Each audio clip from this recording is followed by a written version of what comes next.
एक बार बच्चों, एक 8 साल का बच्चा था। उसका नाम था रोहन। वह अक्सर अपने पिता के साथ ट्रेन से अपनी बुआ जी के घर जाया करता था।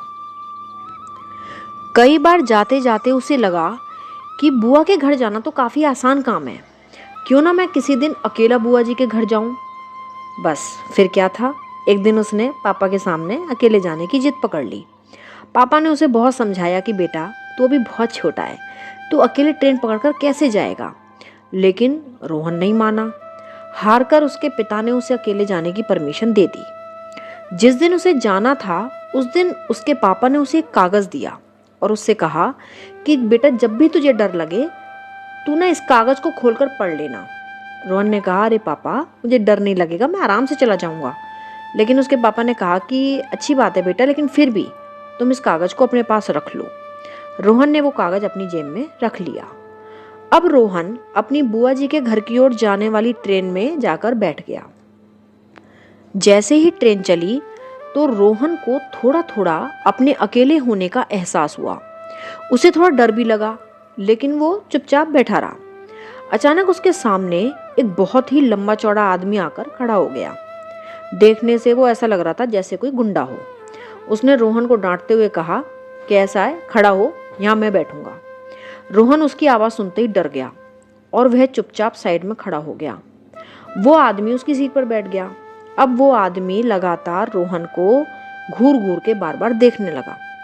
रोहन को उस आदमी से थोड़ा थोड़ा डर लगने लगा। उसे पापा की बहुत याद आई। उसे लगा कि उसने तो अकेले आकर कोई गलती कर दी है, लेकिन अब वो क्या करे। अचानक उसे अपने पापा का दिया हुआ वो कागज याद आया। उसने जल्दी से उस कागज को निकाला और उसे पढ़ा। उसमें लिखा था कि बेटा, अगर डर लगे तो घबराना मत, मैं तुमसे आगे वाले डिब्बे में ही बैठा हुआ हूँ। अब ये पढ़कर तो रोहन की खुशी का ठिकाना नहीं रहा। अब उसका डर बिल्कुल गायब हो गया। वो फटाफट अगले वाले डिब्बे में गया जहाँ उसके पापा बैठे हुए थे। वो जल्दी से जाकर अपने पापा की गोद में बैठ गया। अब उसे पूरी दुनिया में किसी का भी डर नहीं था, क्योंकि अब वह अपने पापा की गोद में पूरी तरह से सेफ था। तो बच्चों, थोड़ी देर आंखें बंद करके अपने पापा के बारे में सोचिए। ठीक रोहन की तरह हम सब भी अपने पापा पर ऐसे ही विश्वास करते हैं ना, कि वो हमें सारी परेशानियों से बचा लेंगे। उनके पास हमारी सारी समस्याओं का हल होता है और हम अपनी सारी परेशानियां उन्हें बताकर निश्चिंत होकर आराम से सो जाते हैं कि अब वो कोई ना कोई निवारण निकालकर हमें बचा लेंगे। अच्छा बच्चों, आपको पता है कि हमारे माता पिता हमसे इतना प्यार क्यों करते हैं? क्यों माता पिता के जैसा प्यार हमें किसी और से नहीं मिल सकता?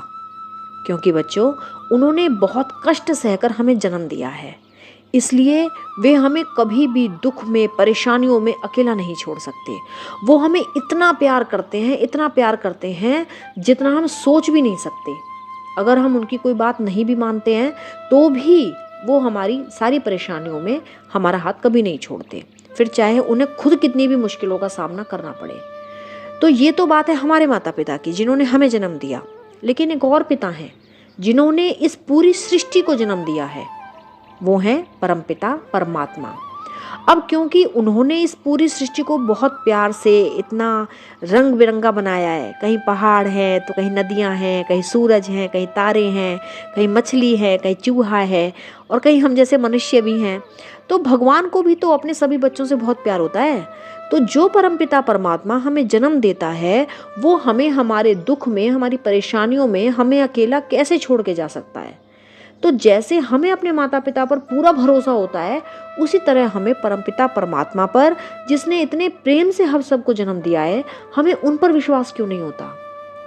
अब एक बार सोच कर देखिए कि अगर रोहन को अपने पिता पर भरोसा नहीं होता तो उसे अपनी बुआ के घर तक पहुंचने के लिए पता नहीं कितनी परेशानियों से होकर, कितने डर के साथ गुजरना पड़ता। लेकिन क्योंकि उसे अपने पिता पर पूरा भरोसा था, इसलिए वह पूरी तरह से निश्चिंत होकर आराम से अपनी बुआ के घर पहुंच गया। तो बच्चों, जब तक हम अपने परमपिता परमात्मा पर भरोसा करना नहीं सीखेंगे, तब तक हम अपने जीवन में आने वाली छोटी छोटी परेशानियों से भी घबराते रहेंगे और हमारे जीवन का यह सुंदर सफर चिंताओं में, दुख में, परेशानियों में और रोगों के साथ बीतेगा। लेकिन अगर हम ईश्वर पर विश्वास करना सीख जाएंगे तो हम सारी चिंताओं से, सारे दुखों से मुक्त हो जाएंगे और हमारे जीवन का यह सफर निश्चिंत होकर प्रसन्नता के साथ गुजरेगा। अच्छा, आपने वो वाली आरती सुनी है ओम जय जगदीश हरे की? बहुत बार गाई होगी शाम को पेरेंट्स के साथ। अगर नहीं गाई है तो आज से रोज उसको गाना शुरू कर दो, क्योंकि उसके हर शब्द को थोड़ा थोड़ा समझने की कोशिश करो। आप देखोगे कि आपके सिर से परेशानियों का बोझ एकदम कम होने लगेगा। उस आरती का लास्ट स्टेंजा है, तन मन धन सब कुछ है तेरा, स्वामी सब कुछ है तेरा, तेरा तुझको अर्पण, तेरा तुझको समर्पण, क्या लागे मेरा, ओम जय जगदीश हरे। तो अगर हम अपने तन, मन और धन को प्रभु को वास्तविक रूप में समर्पित करना सीख जाएंगे तो हम जीवन में ऐसे आनंद का, ऐसी खुशियों का अनुभव करेंगे, ऐसी खुशियां जो एक बार हमारे पास आने के बाद फिर कभी वापस नहीं जाएंगी। तो अपने इस जीवन के सफर को आनंद के साथ गुजारने के लिए हम अपनी सारी परेशानियों को प्रभु के ऊपर कैसे छोड़ें और कैसे हम अपने परमपिता परमात्मा पर भरोसा करें, इसको हम जानेंगे अपनी अगली कक्षा में। तब तक जय हिंद, जय भारत।